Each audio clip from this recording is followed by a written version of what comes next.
एक और बड़ी खबर इस समय हम आपको बता दें, लाल किले ब्लास्ट के मामले में अल फलाह यूनिवर्सिटी के 200 से ज्यादा डॉक्टर और कर्मचारी इस समय जांच एजेंसियों के जांच के दायरे में हैं। 200 जांच एजेंसियां। जब विस्फोट हुआ उसके बाद विश्वविद्यालय में कुछ पढ़ने वाले और कुछ छोड़कर जाने वाले और कुछ पढ़ाने वाले, उन सब के बारे में धीरे धीरे कर जिनका नाम या तो इन कथित आतंकियों की डायरी में था, डॉक्टरों की डायरी में था, उनके संपर्क में था, मोबाइल फोन से जो जानकारी आ रही है उसका संख्या पता चला है। पहचान करने की कोशिश इस समय पुलिस यहां कर रही है। संदेह में कई लोगों, क्या वो आतंकवादियों के साथ जुड़े थे, यह पता लगाने का प्रयास किया जा रहा है। साथ ही साथ हम आपको यह भी बता दें कि आतंकी यूनिवर्सिटी अल फलाह के चेयरमैन जो है, उनके घर पर अब प्रवर्तन निदेशालय और पुलिस की टीम पहुंच गई है और पाया यह गया है कि यह घर गैर कानूनी तरीके से बनाया गया है। घर को तोड़ने का नोटिस अब जारी कर दिया गया है। मध्य प्रदेश में मूह में अल फलाह यूनिवर्सिटी के चेयरमैन जवाद का ये देखिए, यह आलीशान मकान है, बहुमंजिला मकान है और अब यहां पर नोटिस चस्पा कर दिया गया है, नोटिस लगा दिया गया है। नोटिस में कहा गया है कि अगर 3 दिन में वो खुद या तो अतिक्रमण हटा ले, अगर उन्होंने 3 दिन में अतिक्रमण नहीं हटाया तो अतिक्रमण हटाने की कार्रवाई सरकार की ओर से की जाएगी।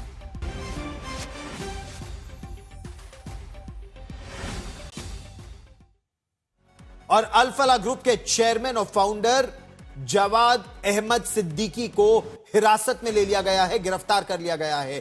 जवाद सिद्दीकी को अदालत ने 13 दिन की प्रवर्तन निदेशालय की हिरासत में, कस्टडी में भेज दिया है। अभी तक जांच में, जो प्रारंभिक जांच में पता चला है वो ये है कि जो अल फलाह यूनिवर्सिटी है उसकी फंडिंग के जरिए 415 करोड़ रुपए जुटाए गए थे। एजेंसी ने इस रकम को प्रोसीड्स ऑफ क्राइम प्रारंभिक जांच में माना है। अब जांच एजेंसियां यह जानने में लगी हैं कि आखिर अल फलाह यूनिवर्सिटी को पास 425 या 415 करोड़ रुपए कहां से आए, कौन इनकी फंडिंग कर रहा था और वो पैसे को किस तरह से खर्च किया गया। क्या अमोनियम नाइट्रेट को खरीदने में या आतंक की फंडिंग में भी यह पैसा लगाया गया क्या?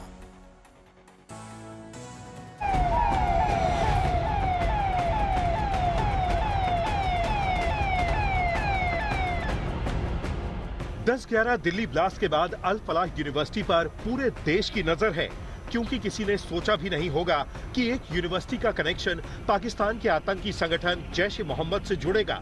किसी ने सोचा भी नहीं होगा कि एक यूनिवर्सिटी में पढ़ाने वाला डॉक्टर दिल्ली में लाल किले के पास फिदायीन हमला करेगा।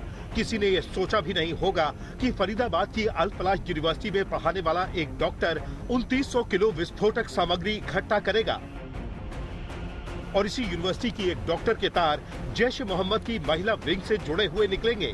लेकिन ये सब सामने आया तो पूरा देश हैरान रह गया। इसके बाद दिल्ली ब्लास्ट केस में शामिल आतंकी डॉक्टरों की पनाहगार बनी फरीदाबाद की अल फलाह यूनिवर्सिटी पर शिकंजा कसना शुरू होता है। मंगलवार सुबह 5:30 बजे ईडी की टीमें दिल्ली और हरियाणा में यूनिवर्सिटी के ट्रस्टियों और प्रमोटर्स से जुड़े 25 ठिकानों पर छापा मारती हैं। इस दौरान दस्तावेजों की जांच में करोड़ों रुपए के फंड डायवर्जन, फर्जी मान्यता और परिवार चलित कॉन्ट्रैक्ट नेटवर्क पकड़ा गया। बताया जा रहा है कि ईडी ने अल फलाह यूनिवर्सिटी के हेड ऑफिस में मौजूद कर्मचारियों और स्टाफ से सवाल जवाब किए, वित्तीय लेन देन को लेकर सवाल दागे। यूनिवर्सिटी के चेयरमैन से लंबी पूछताछ के दौरान अहम सबूत मिलने के बाद जवाद अहमद सिद्दीकी को पीएमएलए एक्ट के तहत गिरफ्तार कर लिया गया। सूत्र बता रहे हैं कि ईडी को आर्थिक लेन देन में कई गड़बड़ियों के सबूत मिले हैं। अब जांच हो रही है कि लेन देन में धांधली कर फंड का इस्तेमाल कहीं दिल्ली ब्लास्ट से जुड़ी आतंकी गतिविधियों के लिए तो नहीं किया गया। छापेमारी के दौरान जो खुलासे हुए हैं वो संकेत दे रहे हैं कि करोड़ों की रकम को पारिवारिक सदस्यों के स्वामित्व वाली संस्थाओं में ट्रांसफर किया गया। तलाशी के दौरान 48 लाख नकद, कई डिजिटल डिवाइस और कागजी सबूत बरामद किए गए हैं। कई शेल कंपनियों की पहचान भी की गई है। बड़ी संख्या में नियमों के उल्लंघन का खुलासा भी हुआ है। टेरर मॉड्यूल से कनेक्शन के मामले में ईडी के साथ साथ एनआईए और अन्य एजेंसियों ने भी शिकंजा कस दिया है। कोई भी गुनाहगार जो भी इस आतंकवादी घटना में संलिप्त है, वो अगर पाताल में भी छिपा है, जैसा हमारे माननीय गृह मंत्री जी ने कहा है, तो उसको पाताल से भी खोद कर लाया जाएगा। इसलिए आतंकवादियों को कहीं छुपने का और बचने का ठिकाना नहीं मिल सकता इस सरकार में। ईडी जवाद अहमद सिद्दीकी से पूछताछ को आगे बढ़ाने वाली है। कई ऐसे सवाल हैं जिनके जवाब दिल्ली ब्लास्ट की गुत्थी सुलझाने में मदद करेंगे और देश के दुश्मन बेनकाब होंगे। मुनीश पांडे के साथ अरविंद ओझा, दिल्ली आज तक। तो एक बात तय है, दिल्ली में वो आत्मघाती यानी फिदायीन हमला था, सुइसाइड अटैक था। इस हमले को रोकने में जो जांच एजेंसियां थी, जो खुफिया एजेंसियां थी, वो सफल तो नहीं हो पाई, लेकिन एक बड़ी साजिश वो रोकने में सफल रही। फिदायीन जो डॉक्टर बन रहे थे, उनका बकायदा एक कोड वर्ड था। अब हम आपको बताएंगे कि कैसे आतंकी डॉक्टर उमर मोहम्मद ने दिल्ली को दहलाया, कैसे हार्ट अटैक, जी हां, ये कोड वर्ड था। डॉक्टर का जो टेरर मॉड्यूल था ना, उसने दिल्ली में फिदायीन हमले को किस तरह से अंजाम दिया, ऑपरेशन हार्ट अटैक के जरिए।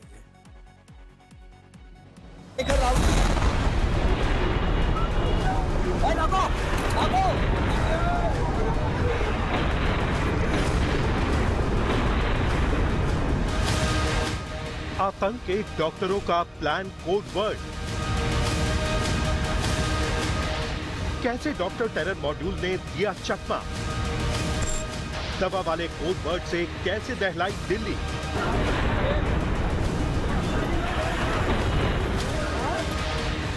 कैसे टेरर के ऑपरेशन थिएटर से मिला सुराग। तो नहीं दहलती देश की राजधानी दिल्ली।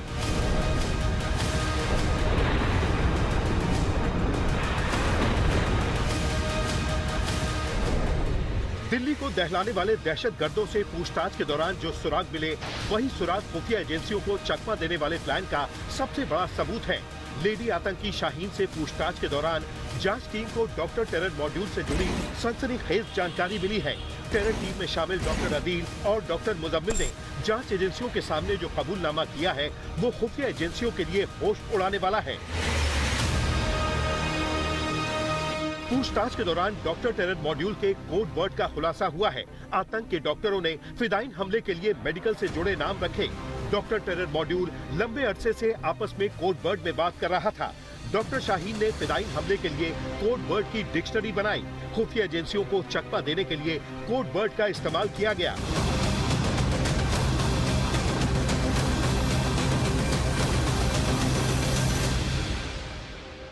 गिरफ्तार आतंकियों से एनआईए की टीम लगातार पूछताछ करने में जुटी हुई है। पूछताछ में खुलासा हुआ है कि डॉक्टर टेरर नेटवर्क फिदायीन हमले के लिए बकायदा कोड वर्ड की एक डिक्शनरी तैयार किए हुए था। मकसद था खुफिया एजेंसियों को चकमा देना। डॉक्टर टेरर नेटवर्क में शामिल सभी आतंकी कोड वर्ड में बात करते थे, इसलिए खुफिया एजेंसियों को इन तक पहुंचने में वक्त लगा। खुफिया एजेंसियों के सूत्रों का कहना है कि डॉक्टर टेरर मॉड्यूल में शामिल सभी आतंकी कोड वर्ड में बात करते थे। ये कोड वर्ड मेडिकल साइंस में इस्तेमाल होने वाले शब्द पर आधारित थे। दिल्ली ब्लास्ट के बाद अब डॉक्टर टेरर मॉड्यूल के कोड वर्ड को जांच एजेंसियों ने डिकोड किया है। ऑपरेशन थिएटर का मतलब था बम फैक्ट्री। फिदायीन की भर्ती का मतलब था ब्लड टेस्ट। आतंकी हमले के टारगेट का मतलब था वेंटिलेटर। हार्ट अटैक का मतलब था फिदायीन हमला करना। सर्जरी का मतलब था सीरियल बम धमाका। ट्रीटमेंट का मतलब था जिहाद का काम। दवा का मतलब था देश की राजधानी दिल्ली। ब्लड प्रेशर का मतलब था विस्फोटक की खेप। एमडी का मतलब था सुसाइड बॉम्बर। आतंक के डॉक्टरों ने कोड वर्ड के जरिए फिदायीन हमले की पूरी प्लानिंग रची। आतंक के डॉक्टरों की चैट से कोड वर्ड का पता चला है। सूत्रों से मिली जानकारी के मुताबिक आतंकियों से बरामद मोबाइल में कोड वर्ड को डिकोड किया गया है। देश में ये पहला हमला है जिसमें आतंकी संगठन जैश ए मोहम्मद ने पढ़े लिखे डॉक्टरों का इस्तेमाल किया। देश में ये पहला हमला है जिसमें एक डॉक्टर सुसाइड बम्बर बनकर आतंकी हमले को अंजाम दिया।